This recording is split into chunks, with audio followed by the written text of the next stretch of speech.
हरी कथा ही कथा, बाकी सब व्यथा। नंद बाबा चुपचाप रथ पर कान्हा के वस्त्राभूषणों की गठरी रख रहे थे। दूर ओसारे में मूर्ति की तरह शीश झुकाकर खड़ी यशोदा को देखकर कहा, दुखी क्यों हो यशोदा, दूसरे की वस्तु पर अपना क्या अधिकार। यशोदा ने शीश उठाकर देखा नंद बाबा की ओर, उनकी आंखों में जल भर आया था। नंद निकट चले आए। यशोदा ने भारी स्वर से कहा, तो क्या कान्हा पर हमारा कोई अधिकार नहीं? 11 वर्षों तक हम असत्य से ही लिपट कर जीते रहे। नंद ने कहा, अधिकार क्यों नहीं, कन्हैया कहीं भी रहे, पर रहेगा तो हमारा ही लल्ला ना। पर उस पर हमसे ज्यादा देवकी वसुदेव का अधिकार है, और उन्हें अभी कन्हैया की आवश्यकता भी है। यशोदा ने फिर कहा, तो क्या मेरे ममत्व का कोई मोल नहीं? नंद बाबा ने थके हुए स्वर में कहा, ममत्व का तो सचमुच कोई मोल नहीं होता यशोदा। पर देखो तो, कान्हा ने इन 11 वर्षों में हमें क्या नहीं दिया है। उम्र के उत्तरार्ध में जब हमने संतान की आशा छोड़ दी थी, तब वह हमारे आंगन में आया।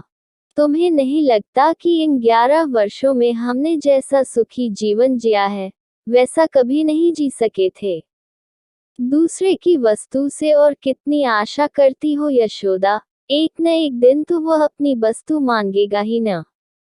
कान्हा को जाने दो यशोदा। यशोदा से अब खड़ा नहीं हुआ जा रहा था। वे वही धरती पर बैठ गई। कहा, आप मुझसे क्या त्यागने के लिए कह रहे हैं, ये आप नहीं समझ रहे।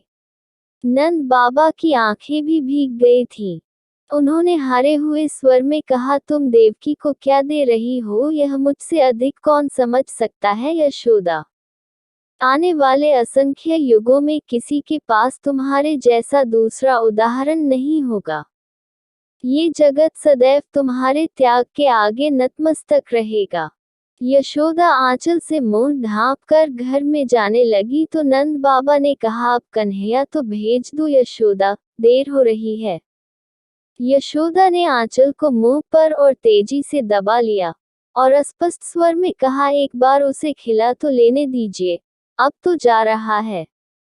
कौन जाने फिर। नंद चुप हो गए। यशोदा माखन की पूरी मटकी लेकर ही बैठी थी, और भावावेश में कन्हैया की ओर एकटक देखते हुए उसी से निकाल निकाल कर खिला रही थी।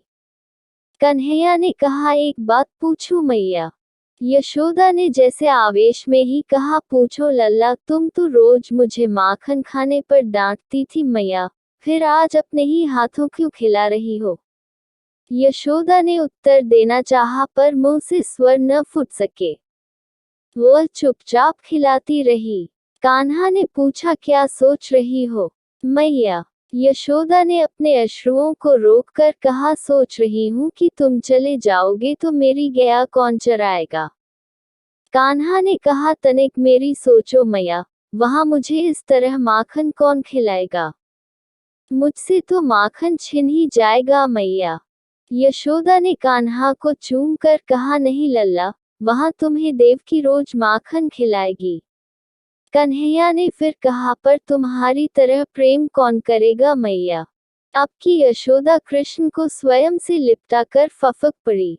मन ही मन कहा, यशोदा की तरह प्रेम तो सचमुच कोई नहीं कर सकेगा लल्ला, पर शायद इस प्रेम की आयु इतनी ही थी।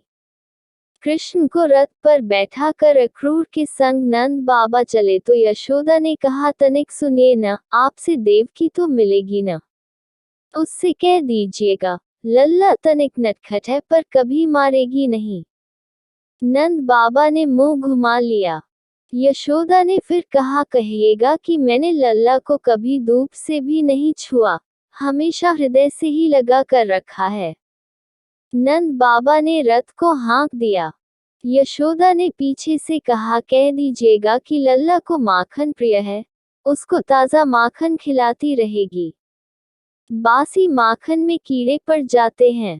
नंद बाबा की आंखें फिर भर रही थी। उन्होंने घोड़े को तेज किया।